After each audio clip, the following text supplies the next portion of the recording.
तथा समुदाय के आधार पर गंडापुर के हैं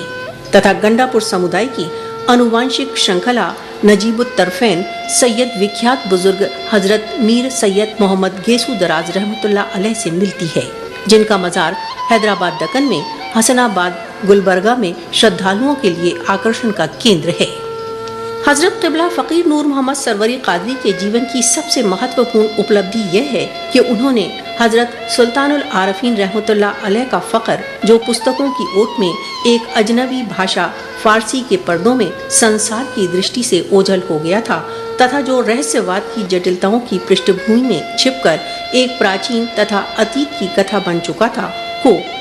आपने इन जटिलताओं की परतों से निकाला तथा सरल व सुगम भाषा में जन सामान्य के समक्ष अत्यंत सुंदर सुमधुर रूप में प्रस्तुत कर दिया तथा इसकी ऐसी सुंदर व रोचक व्याख्या की कि पाठक चकित रह गए।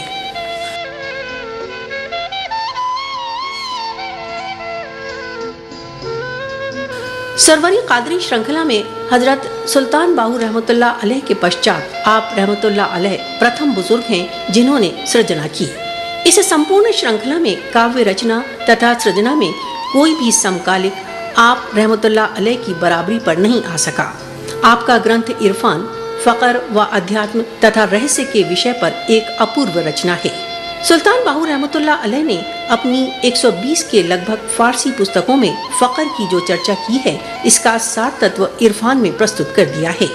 संसार की किसी भी भाषा में इस विषय पर इरफान से अधिक पूर्ण रचना अनुपलब्ध है तथा यह पुस्तक संपूर्ण संसार में बहुत लोकप्रिय भी हुई है। विशेष रूप से दक्षिणी अफ्रीका के प्रत्येक घर में तथा संसार भर के पुस्तकालयों में इरफान विद्यमान है।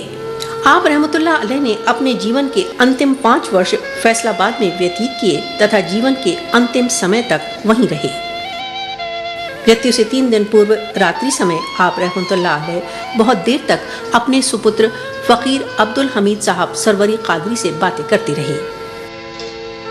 इस वार्ता के मध्य उन्होंने फरमाया, अब्दुल हमीद, बहुत पहले की बात है, तुम अभी बहुत अल्प आयु थे।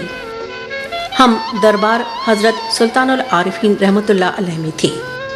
मैंने एक घटना देखी कि मैं तुम्हें अपने हाथों में उठा लेता हूँ तथा अपनी संपूर्ण अलौकिक ज्योति तुम्हारे अस्तित्व में भर देता हूँ। उन्होंने फिर फरमाया, एक और घटना में मैंने देखा कि मैं तुम्हारा शीश काटकर अपना शीश तुम्हारी गर्दन पर जोड़ देता हूँ।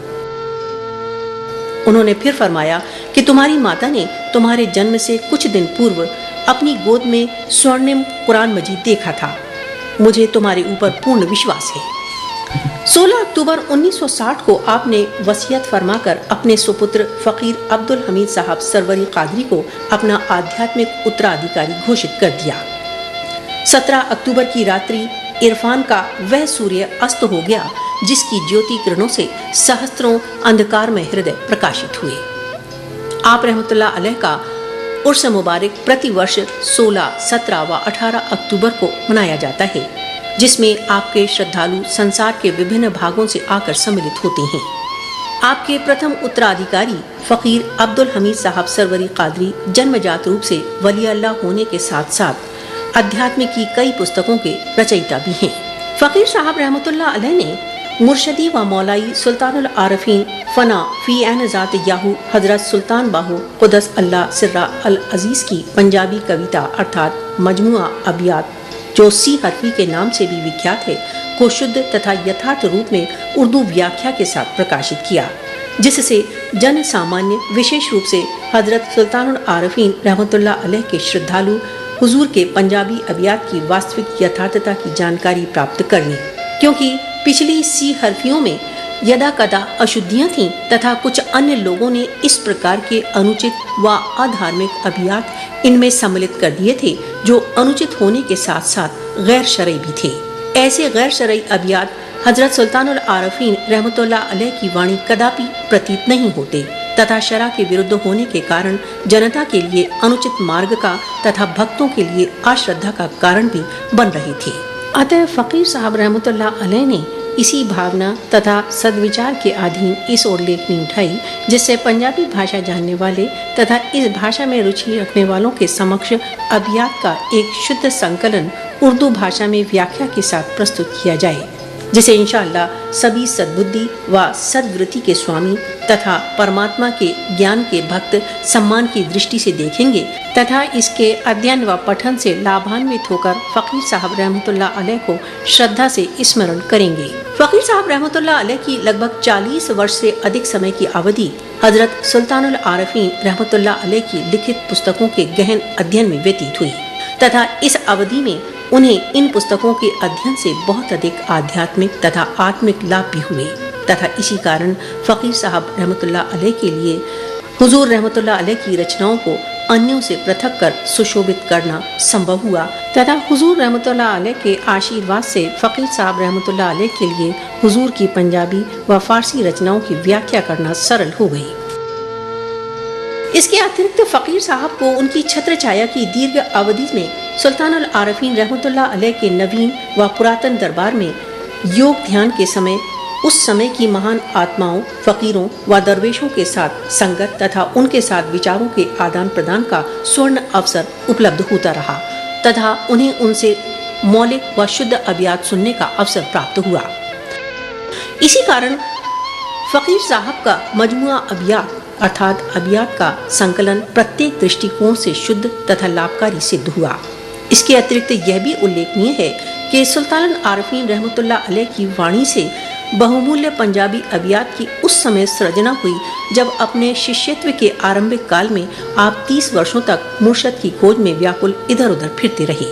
अंततः जब आपको अपने यथार्थ निर्दिष्ट की उपलब्धि हुई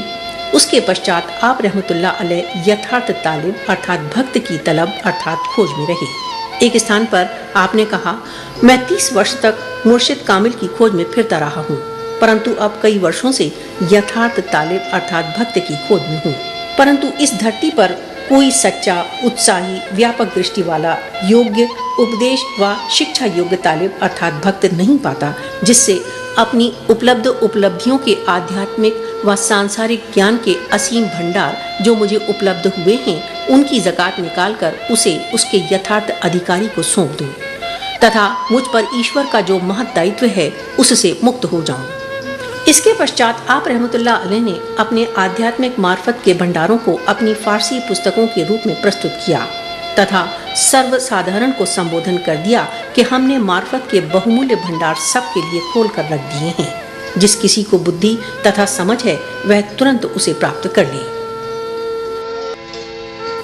हजरत फकीर नूर मोहम्मद रहमतुल्लाह अलैह की सेवाओं को ध्यान में रखते हुए आप रहमतुल्लाह अलैह के पौत्र साहबजादा फकीर हारून अहमद साहब ने डेरा इस्माइल खान कुलाची में आपके नाम पर एक एकेडमी स्थापित की है।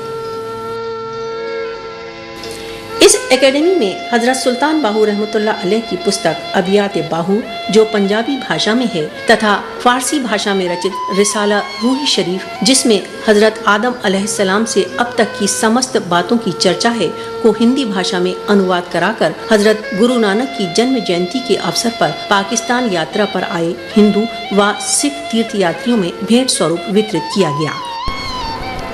अलिफ अला चंबे दी बूटी मेरे मन विच मुर्शिद लाई हूँ, नफी असबात द पानी मिले अस हर रगे हर जाई हूँ, हर जा बूटी मुश्क मचाया जा फुलंते आई हूँ, मुर्शिद कामिल हरदम जीवे हजरत बाहू